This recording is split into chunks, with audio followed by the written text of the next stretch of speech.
After 2 decades of serving in some of the toughest places on Earth, Ryan Hawkins, better known as Hawk to his fellow soldiers, finally hung up his uniform. The life of a Green Beret had taken him from dense jungles to arid deserts, where he led missions that tested not only his strength but also his wits. But after years of living on high alert, Ryan craved peace. He wanted nothing more than to leave behind the chaos and find solace in simplicity.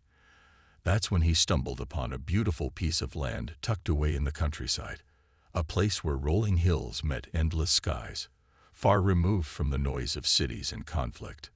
Ryan purchased the ranch with his savings and poured his heart into making it a home. He built sturdy fences for his cattle, planted rows of vegetables and fruit trees, and even set up a small workshop near the barn. Every morning, he woke before sunrise, greeted by the sounds of birds chirping and cows mooing. For Ryan, this was therapy. It wasn't just about farming. It was about rebuilding himself after years of carrying the weight of war. And slowly, the ranch became more than just a property. It became his sanctuary. But Ryan didn't isolate himself completely. In fact, he opened his doors to other veterans who were struggling to adjust to civilian life. Many of them battled invisible wounds like PTSD or felt lost without the structure of military life. Ryan understood their pain all too well, so he invited them to stay at the ranch. Together, they worked the fields, repaired fences, and shared stories around a campfire at night. These gatherings weren't formal. They were raw, honest, and healing.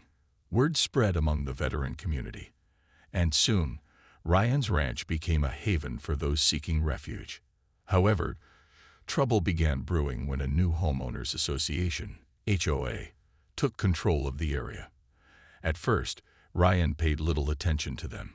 He figured they were just another group trying to keep neighborhoods tidy. But then the letters started arriving. The HOA accused him of breaking rules he hadn't even known existed. His wooden fence, too rustic. His vegetable garden, too large. Even the color of his barn roof came under scrutiny. Each letter ended with a warning: comply or face consequences. Ryan tried reasoning with them. He attended meetings, explaining that his ranch wasn't just a home. It was a place of recovery for veterans. But the HOA board members dismissed his arguments, insisting that everyone must follow the same guidelines. Their tone grew harsher with each interaction, and Ryan sensed there was something deeper driving their actions. Still, he refused to back down. After all, he'd faced far worse challenges in his life. What Ryan didn't realize, though, was that the HOA wasn't going to stop at sending letters. They were preparing for a fight, and they weren't afraid to bring in reinforcements. As tensions escalated, Ryan found himself caught between two worlds. On one side was the peaceful life he'd worked so hard to build. On the other was an organization determined to impose its will, no matter the cost.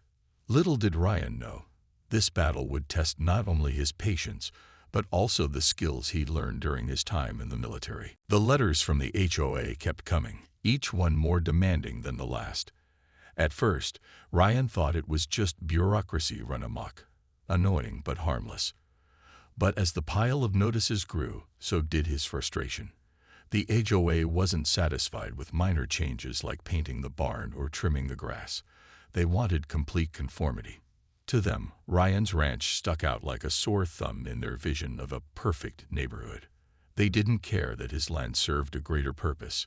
They only saw someone who refused to play by their rules. Ryan tried to stay calm and handle things diplomatically. He wrote polite responses, explaining how important the ranch was for veterans' mental health and community building. He even invited some HOA members to visit, hoping they'd see firsthand what he was doing. But instead of softening, the board doubled down. They began documenting every little thing they considered a violation. A broken gate latch here, an overgrown patch of weeds there. It felt personal now, like they were deliberately targeting him because he wouldn't bow to their authority. Things took a darker turn one sunny afternoon when Ryan was fixing a section of fence near the edge of his property. A truck pulled up, kicking dust into the air, and 3 sheriff's deputies stepped out. Ryan wiped his hands on his jeans and walked over, curious about why law enforcement was at his door.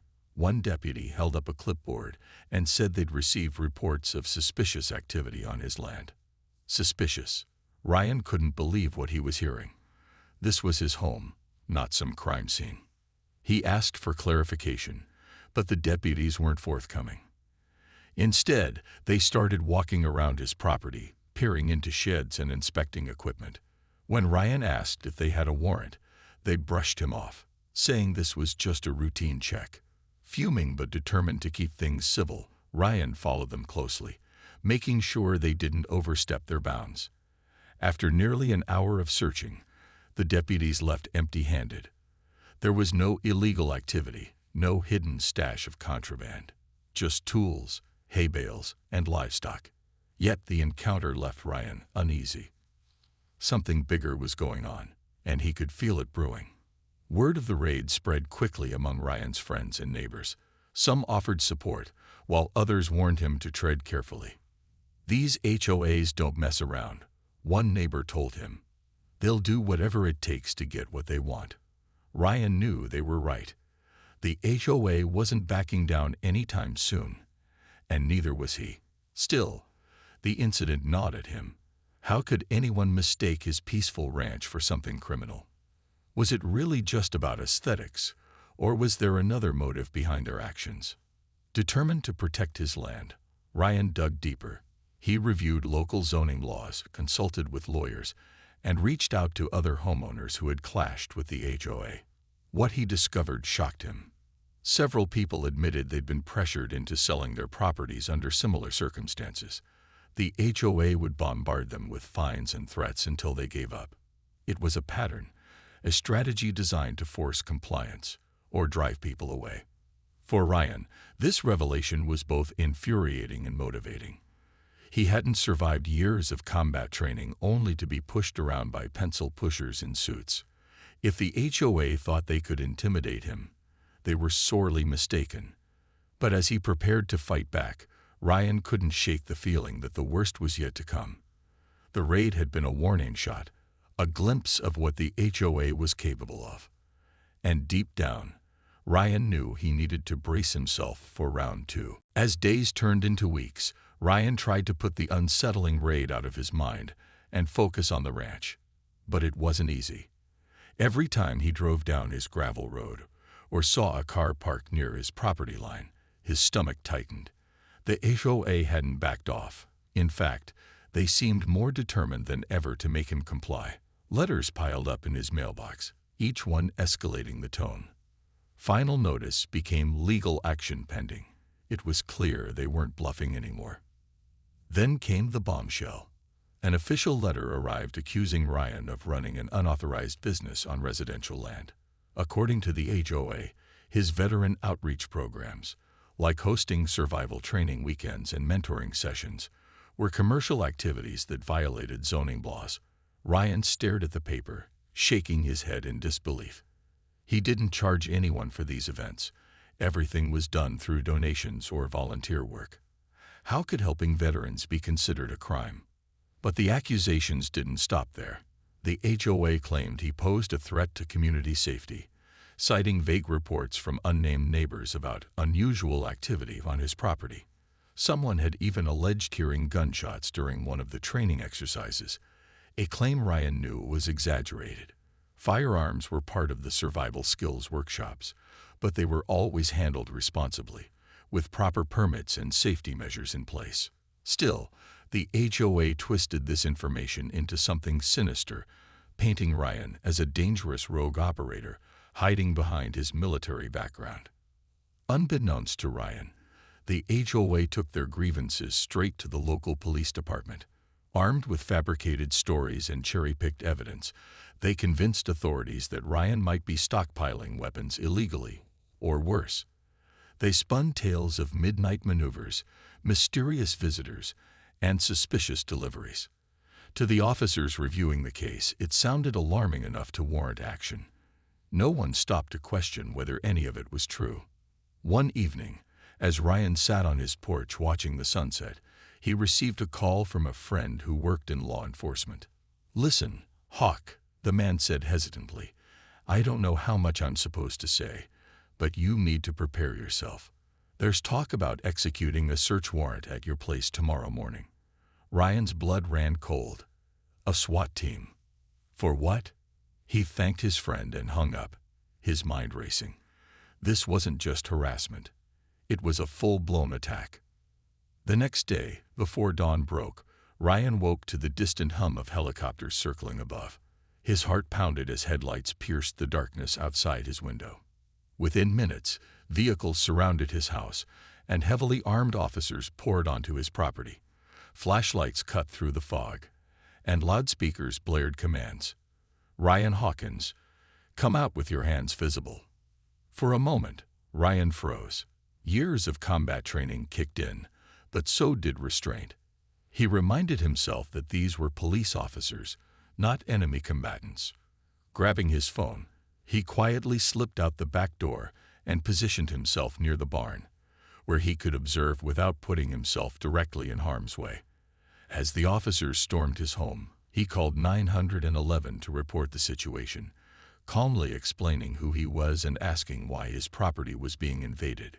Inside the house, the SWAT team found nothing incriminating, just a modest living space filled with photos of Ryan's family and fellow soldiers. Outside, tools and farming equipment lay scattered around the yard, exactly where he'd left them. Frustration mounted among the officers as it became clear they'd been sent on a wild goose chase. Meanwhile, Ryan remained composed, using every ounce of discipline he'd learned in the military to avoid escalating the situation further. When the lead officer finally approached him, Ryan introduced himself clearly and asked for answers. I'm a retired Green Beret, he said firmly. This is my home, and I've done nothing wrong. Why are you here? The officer hesitated, then admitted they were acting on tips from the HOA. Hearing those words, Ryan felt a mix of anger and sadness. This wasn't about rules or safety, it was personal. And now, everyone involved would have to face the truth. The sun was just beginning to peek over the horizon, casting long shadows across Ryan's ranch. The morning air was crisp, but Ryan barely noticed. His focus was razor-sharp as he assessed the situation unfolding around him. Helicopters circled above like vultures, their rotors chopping through the stillness. Armed officers moved cautiously across his property, their flashlights cutting through the early light.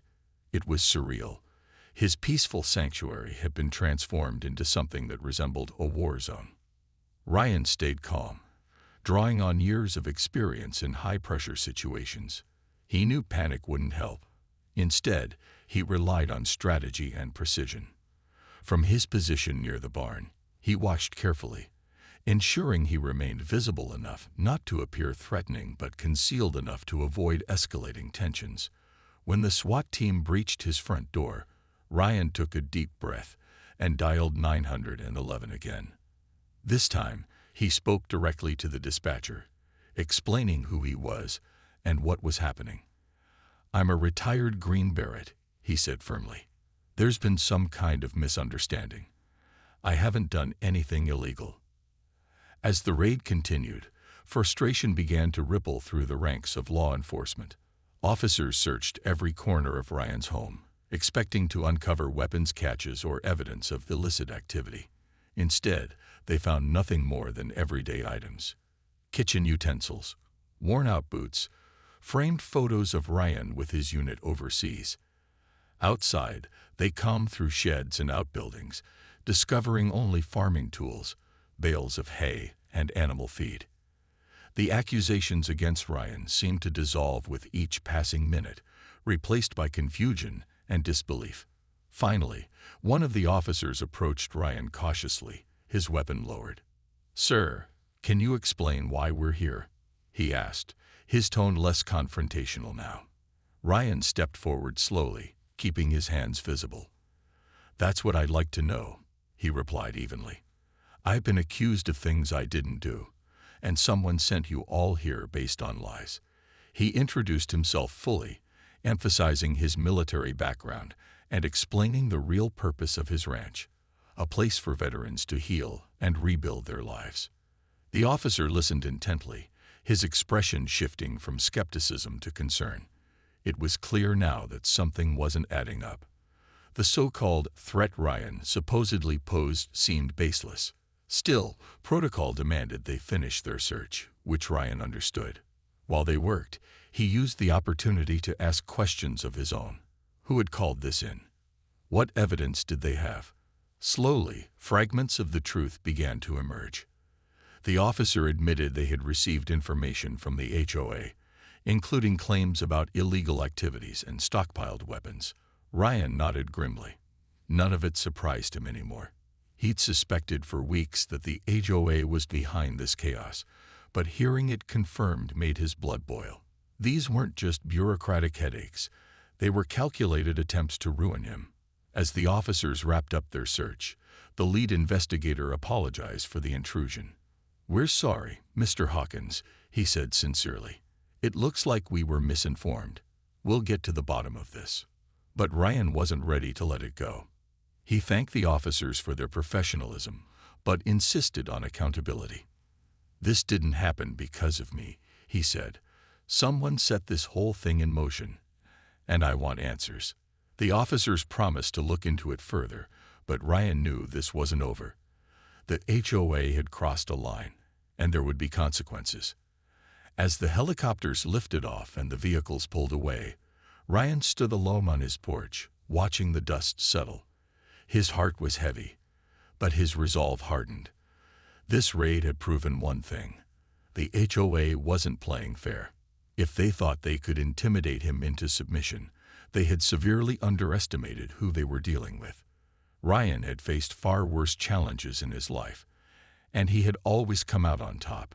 This fight was no different. The raid might have ended, but its aftermath lingered like a storm cloud over Ryan's ranch.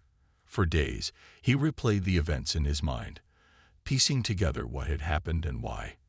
It didn't take long for him to realize that this wasn't just about broken rules or overgrown grass. The HOA's actions were personal. They wanted him gone, plain and simple. But Ryan wasn't the kind of man who backed down without a fight, especially when the stakes were this high. Determined to uncover the truth, Ryan began gathering evidence. He retrieved security camera footage from around his property, which showed the SWAT team's arrival and the chaos that followed. He also kept detailed records of every interaction with the HOA, including letters, emails, and notes from meetings. Most importantly, he reached out to neighbors who had been similarly targeted by the organization. What he discovered shocked even him. The HOA had a pattern of bullying homeowners into selling their land at low prices, often using false accusations and legal threats to wear them down. Armed with this information, Ryan decided to go public. He contacted local news outlets, sharing his story and exposing the HOA's tactics. At first, reporters were hesitant. Stories like this could easily spiral into he-said, she-said disputes. But when Ryan provided concrete evidence, including recorded phone calls and documents proving the HOA's harassment, journalists couldn't ignore it anymore. Soon, headlines blared across newspapers and TV stations. HOA accused of smear campaign against veteran rancher, and Green Beret fights back after SWAT raid. Public reaction was swift and overwhelming. Veterans groups rallied behind Ryan, organizing protests outside the HOA's offices and flooding social media with messages of support. Hashtags like #StandWithHawk trended locally, drawing attention not only to Ryan's case, but also to broader issues of homeowner rights and predatory development practices. Ordinary citizens chimed in too, outraged that an organization meant to maintain community standards would stoop so low. Meanwhile, the pressure mounted on the HOA. Key members of the board faced scrutiny, with angry residents demanding answers at town hall meetings. Some board members tried to defend themselves, claiming they were simply enforcing rules for the good of the neighborhood. But their explanations rang hollow, especially when leaked emails revealed discussions about forcing Ryan to sell his land to make way for luxury housing developments. It became clear that profit, not principle, was driving their actions. Law enforcement launched an internal review of how the raid had been handled, embarrassed by the fiasco. The county sheriff issued a statement acknowledging the miscommunication and apologizing to Ryan. "We acted on bad information," the sheriff admitted during a press conference. No one should have their home invaded because of lies.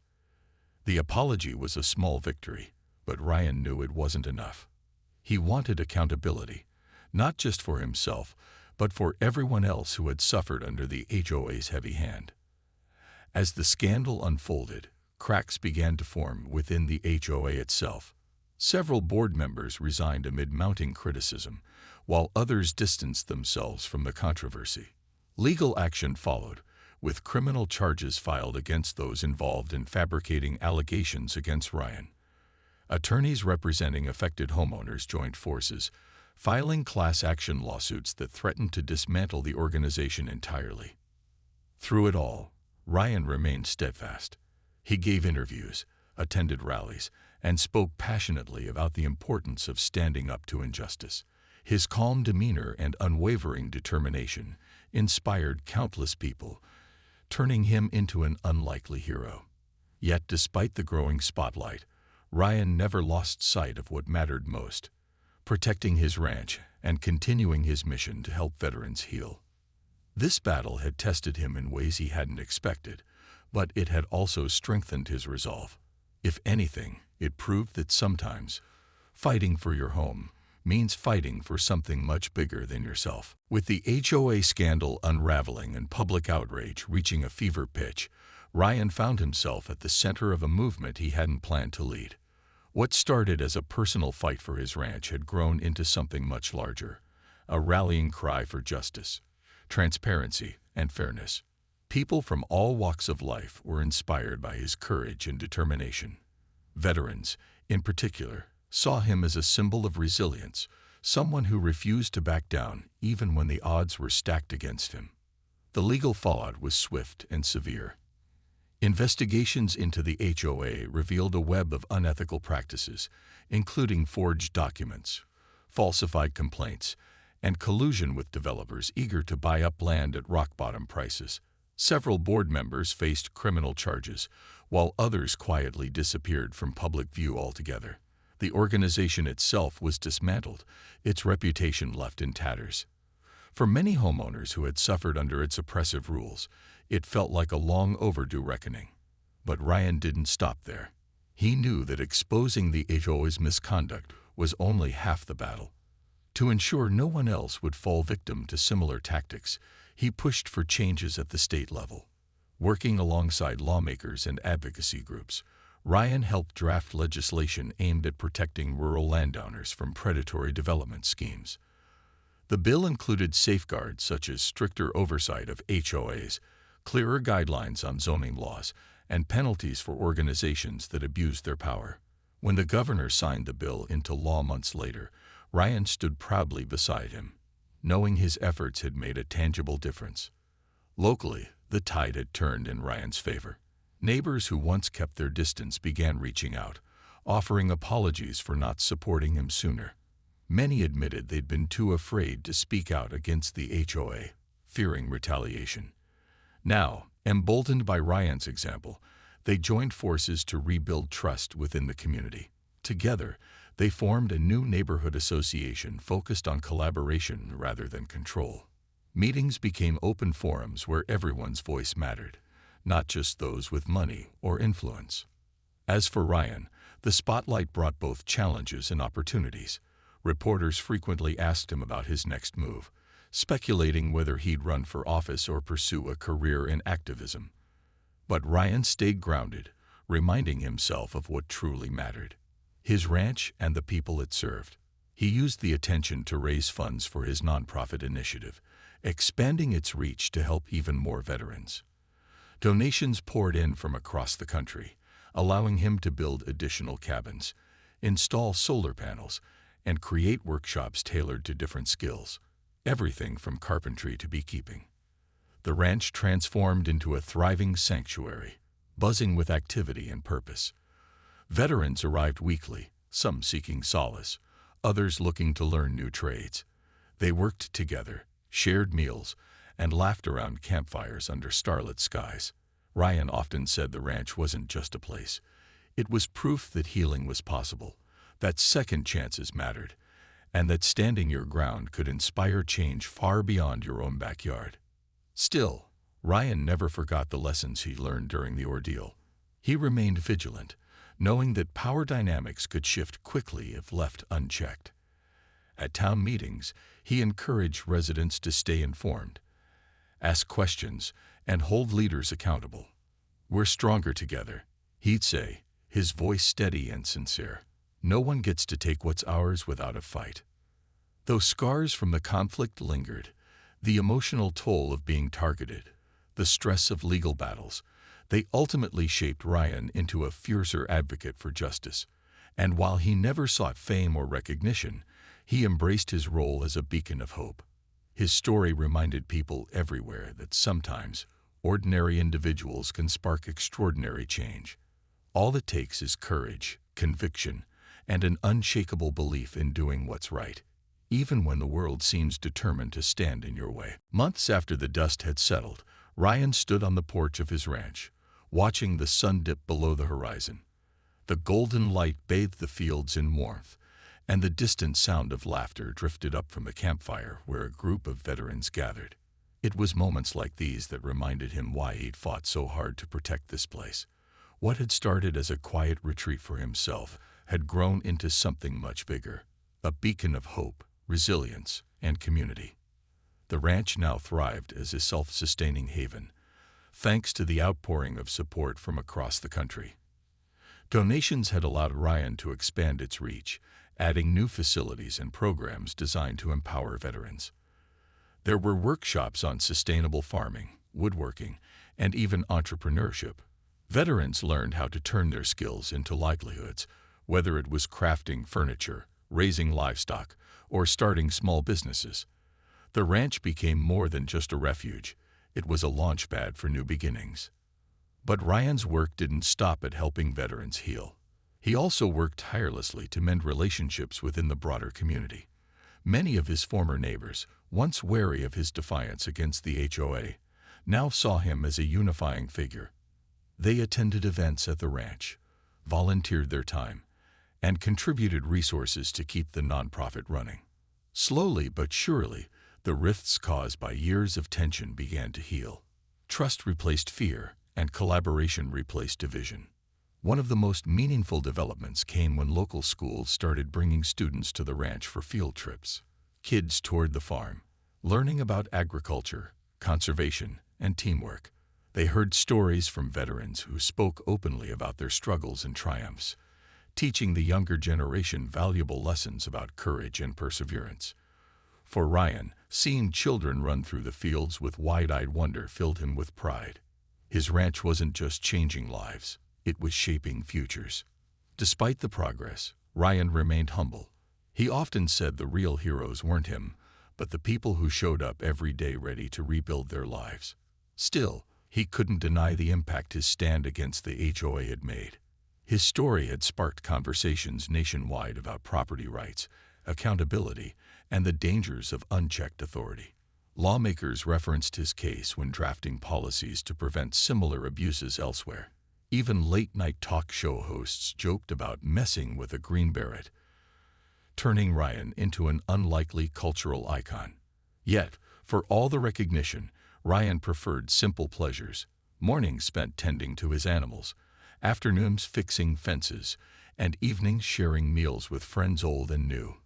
He found peace in routine, knowing that each task, no matter how small, contributed to something greater. The ranch wasn't just his home anymore.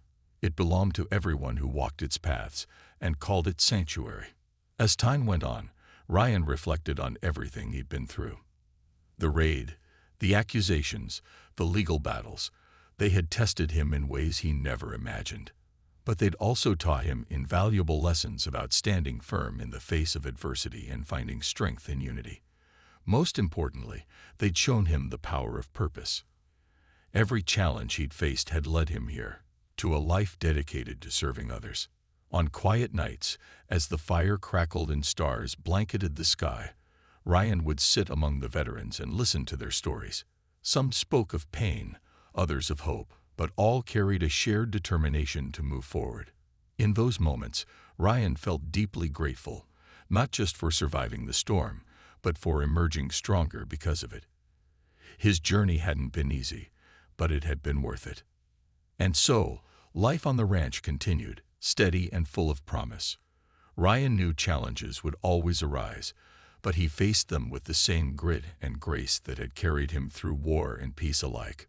Through it all, one truth remained clear. Sometimes, the hardest battles lead to the greatest victories. For Ryan Hawkins, the ranch wasn't just a piece of land.